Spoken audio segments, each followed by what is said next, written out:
Weymouth officer Michael Chesnut, on December 10, 2012.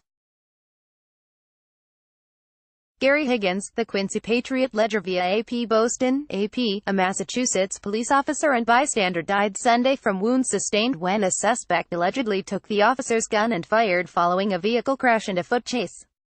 Weymouth officer Michael Chesnut was shot multiple times by his own firearm around 7:30 a.m. Sunday, and died from the injuries at South Shore Hospital, officials said.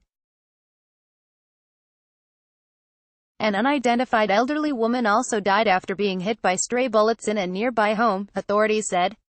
Weymouth Police Chief Richard Grimes said the shooting suspect, 20-year-old Emmanuel Lopez, was in custody. Weymouth is located approximately 16 miles, 26 kilometers, south of Boston on what is known as the South Shore. Police on Burton Terrace in Weymouth on Sunday. Scott Eisen for the Boston Globe. Police say the suspect crashed a car, fled the scene, and was later discovered by Chesnut allegedly vandalizing a home.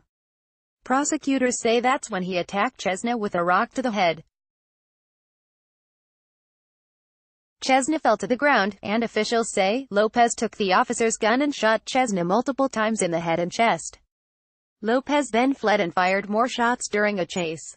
Police say one of those shots fatally struck the woman in her home. Police investigate inside a home that was hit by gunfire Sunday. Scott Eisen for the Boston Globe. Lopez suffered a leg wound while being arrested and is hospitalized at South Shore Hospital.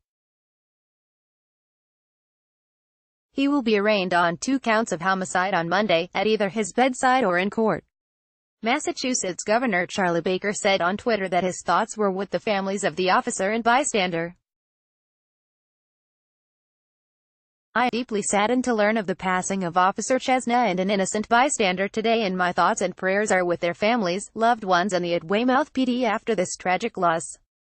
One half picked out twitter.com/19QTR7PVCW, Charlie Baker, at Mass Governor, July 15, 2018. The Commonwealth is forever grateful for the courageous men and women who risk their lives to serve and protect our communities every single day. 2Fs, Charlie Baker, at Mass Governor, July 15, 2018. I am deeply saddened to learn of the passing of Officer Chesnut and an innocent bystander today, and my thoughts and prayers are with their families, loved ones and the Weymouth PD after this tragic loss, Baker tweeted. Grimes described Chesnut as a 42-year-old Iraq and Afghanistan war veteran who leaves behind a wife and 2 children, ages 4 and 9. Chesnut was from Weymouth and graduated in 1994 from Weymouth High School. I hired Mike Chesnut 6 years ago tomorrow, Grimes said. Grimes said he had spoken to Chesnut's mother and she said her son joined the military to open the doors to get in this job. He always had a kind word and a good attitude. We very much appreciated his service to the Weymouth Police Department, said Grimes, describing the overnight shifts and traffic division duties Chesnut held. Police stand at salute along Main Street in Weymouth on Sunday, as Chesnut's body is driven to the state's medical examiner office in Boston.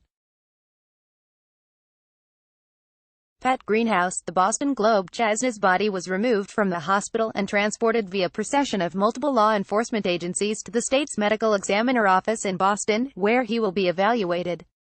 Dozens of police, some tight-lipped and others crying, somberly saluted the vehicle carrying the officer's body, and mourners placed bouquets by the Weymouth Police Headquarters, now draped in black bunting. Police stand at salute along Main Street in Weymouth on Sunday, as Chesnut's body is driven to the state's medical examiner office in Boston. Pat Greenhouse, the Boston Globe. The Norfolk District Attorney's Office says it cannot release more information on the suspect's past court involvement prior to court Monday. Law enforcement groups as close as the Boston Police Department and as far as Maine are taking to social media to express their sadness. Massachusetts State Police Colonel Carrie Gilpin offered her condolences for the horrific crimes, and said the State Police Crime Lab will work tirelessly alongside District Attorney Morrissey and the Weymouth Police Department to speak for those 2 victims by holding the defendant accountable. Police gather on Main Street in Weymouth on Sunday for the procession. Pat Greenhouse, the Boston Globe. Closed the biggest headlines, delivered to your inbox. Get news as it happens. Sign up for Boston.com's email news alerts. Thanks for signing up.